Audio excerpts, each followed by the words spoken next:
ипи салу. Дөньяда иң игелекле, мәгънәле иҗади бер эш ул.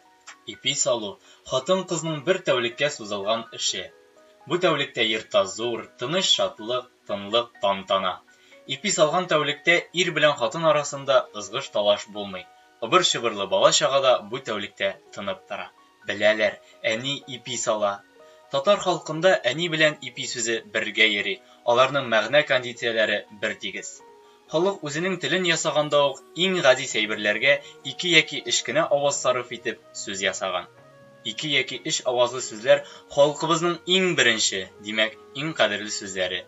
Әни, әти, ипи, җыр, туган җир.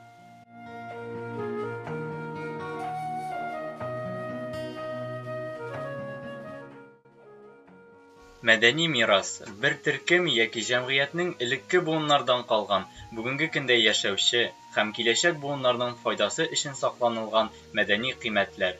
Шундый мәдәни кыйммәтләрнең берсе дип мин хәзерге көндә онытылып бара торган ипи салу йоласын атар идем. Мичтә кетердәп пешкән ипине бер нәрсәдә алыштыра алмый шул. Моның шулай икәне бәхәссез. Ипи салу. Ул ничек?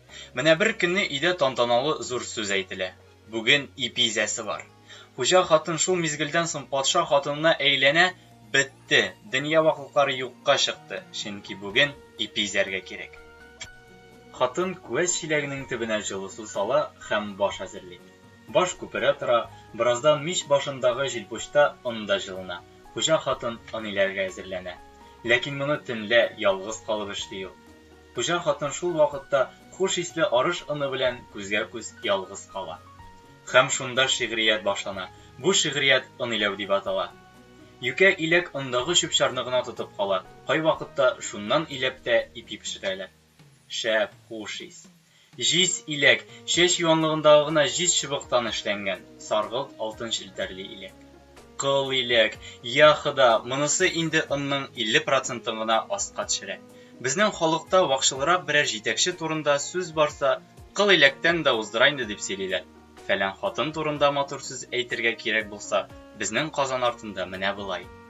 Җиз иләктән ипи пешергән, кыл иләктән генә иләп кыймак пешергән, телеңне йотарсың.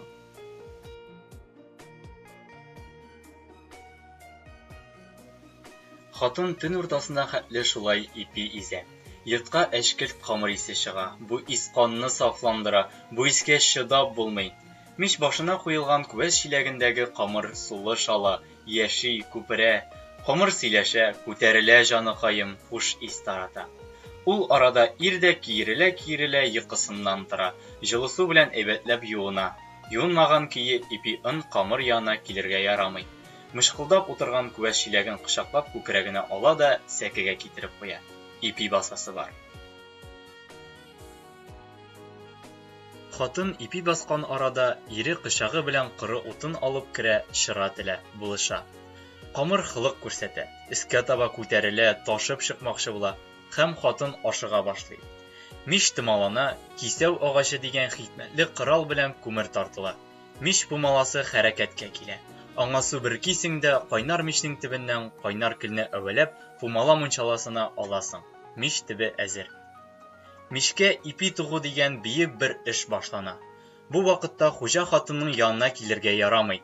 Ник шунда кабердән торып 7 буын бабасы кайтып төшми. Берләшкән Милләтләр оешмасының утырышын шулай зур әһәмият белән ачыладыр кебек миңа. Шул вакыт хуҗа хатын олы якка чыгып, стена сәгатенә күз ташлады. 11 тулып чирек диде ул үз-үзенә. Бу хәтердә калсын өчен әйтелә. Димәк, ипине фәлән сәгать, фәлән минутта аласы, йөзе кимәсен. Шулай герле сәгать белән мич арасында йөреп тора ул. Ул арада күәз чиләген алдагы атнага әзерләргә кирәк. Әгәр бу ипи уңышлы, күзәнәкле, әчкелтем, тышкы яктан кетердәвекле булып чыкса, димәк, күәз төбендә аның нәселен калдырырга кирәк.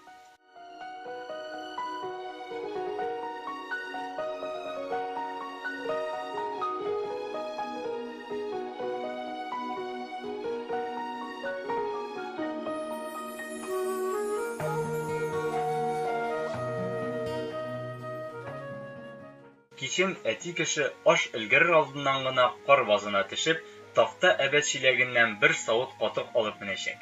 Эшкелтем чумарлы борчак ашын ашаганда, авыл кешенең физиологик канәгатьлеге шул дәрәҗәгә җитә ки, зур-зур отельләрдә, кафе-рестораннарда виски эчеп, сигара тартып утыручы бизнесменнар без генә рәхәт чигәбез дип никадәр ялгышканнарын белмиләр.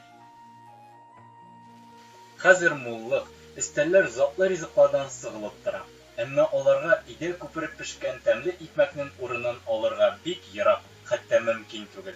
Чөнки берсе дә авыл мичендә күпереп пешкән икмәкне алыштыра алмый.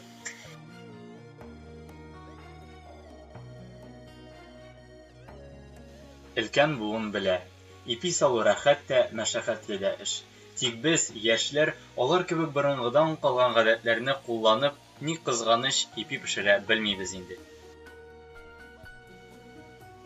Безнең бурыч халкыбызда милли аң, милли горурлык уяту, мәдәни мирасыбызны саклау һәм киләчәк буыннарга җиткерү. Үткәнен белмәгәннең киләчәге юк.